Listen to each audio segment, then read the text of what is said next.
C'est l'heure du journal sur Gabon News. Bonsoir et merci d'être avec nous. Le président du syndicat national de l'éducation nationale du Gabon, en abrégé Sénat, appelle ses militants à participer aux examens de fin d'année. Mais au-delà de tout, Fridolin V. Messa reconnaît tout de même qu'il y aura un impact négatif vu que l'année scolaire 2014-2015 a été fortement perturbée. Marcia Tsonga, Kenyangori et Refu Tsoga. Nous avons demandé à nos militants, à nos membres, d'aller aux examens et de faire bien le travail, afin que nous puissions, même si cette année a été touchée, mais les élèves ne sont que des victimes que nous ne devons pas contribuer infiniment à tuer. Nous devons, un temps soit peu, permettre à ce que les parents qui ont investi durant l'année, même s'il y a eu des coupures, mais nous avons vu que certains établissements ont pu rattraper, beaucoup d'établissements privés n'ont pas fait de grève, donc on peut aisément organiser les examens en ramenant nos revendications à plus tard. Nous savons qu'il y aura forcément un impact négatif dans le processus. Bon, mais on ne peut pas faire d'omelette sans casser les œufs. Il y a eu grève, il faut assumer les conséquences de la grève.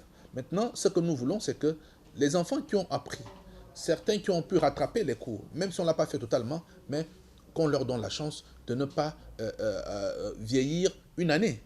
Parce que si on bloque les examens, ça veut dire que les enfants vont perdre une année entière, donc ils vont vieillir d'un an. Donc ce que nous ne cautionnons pas, et nous demandons à tous les membres du Sénat de participer activement aux examens et d'être des bons jurys et des bons membres des différents jurys.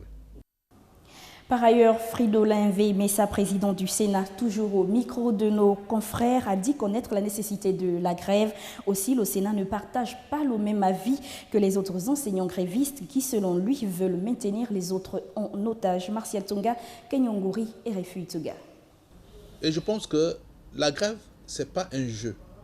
La grève, c'est un mal nécessaire qu'on utilise à un moment bien déterminé de l'activité syndicale. Ce n'est pas une arme qu'on utilise à vitam aeternam. La grève, ce n'est pas une profession. Lorsqu'on entre en grève, c'est qu'il y a vraiment un problème.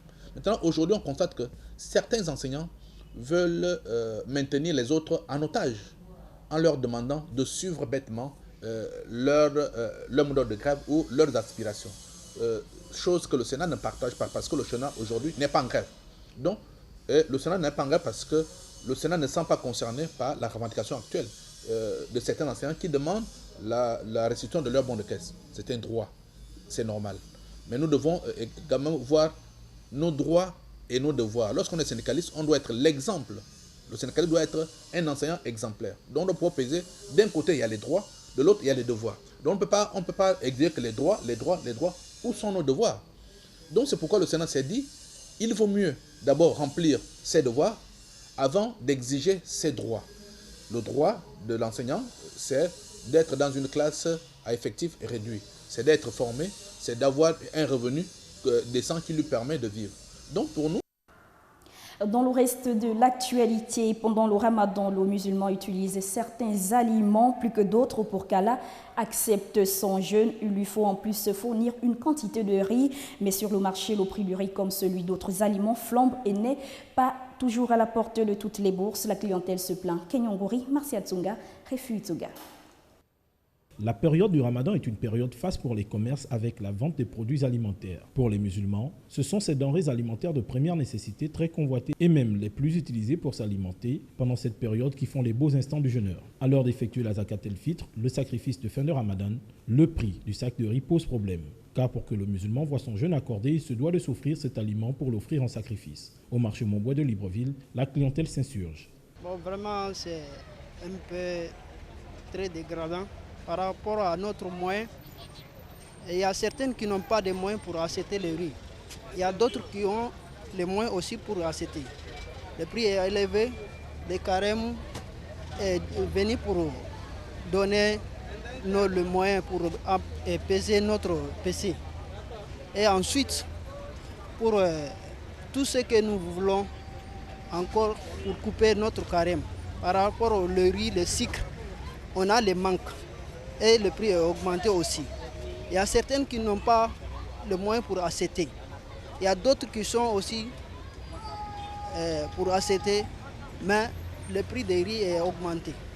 Qu'est-ce qu'on va faire maintenant? C'est par rapport pour abaisser le prix, pour voir ceux qui n'ont pas les moyens pour acheter aussi. Je vous remercie. S'il faut purifier le reste de leur péché par la zakat el-fitr, les musulmans ne sont pas épargnés des prix affichés par certains commerces pour les produits de première nécessité, principalement le riz, élément primordial pour la zakat.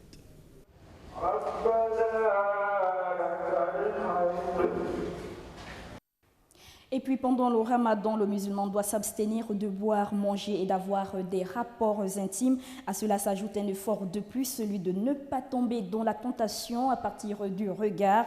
Au Gabon comme dans d'autres pays laïcs, le musulman doit faire face au phénomène de la tentation féminine. Un imam nous en parle suivant ce reportage de Kenyongori, Marcia Tsonga et Refu Tsonga.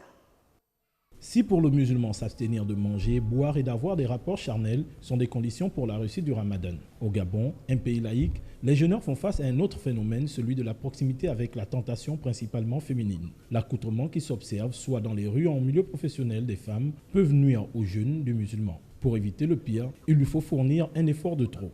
Il est vrai qu'au Gabon, nous vivons avec des personnes qui ne sont pas forcément musulmanes et qui ont des comportements autres. Voilà.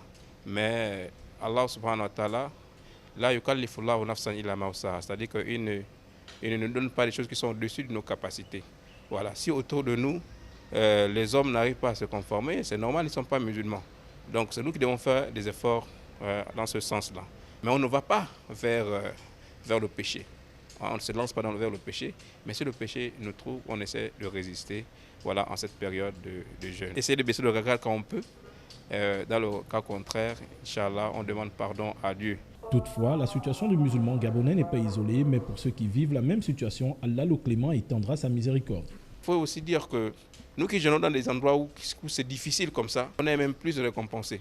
Parce qu'on fait plus d'efforts par rapport à quelqu'un qui vit dans un milieu où tout est déjà là.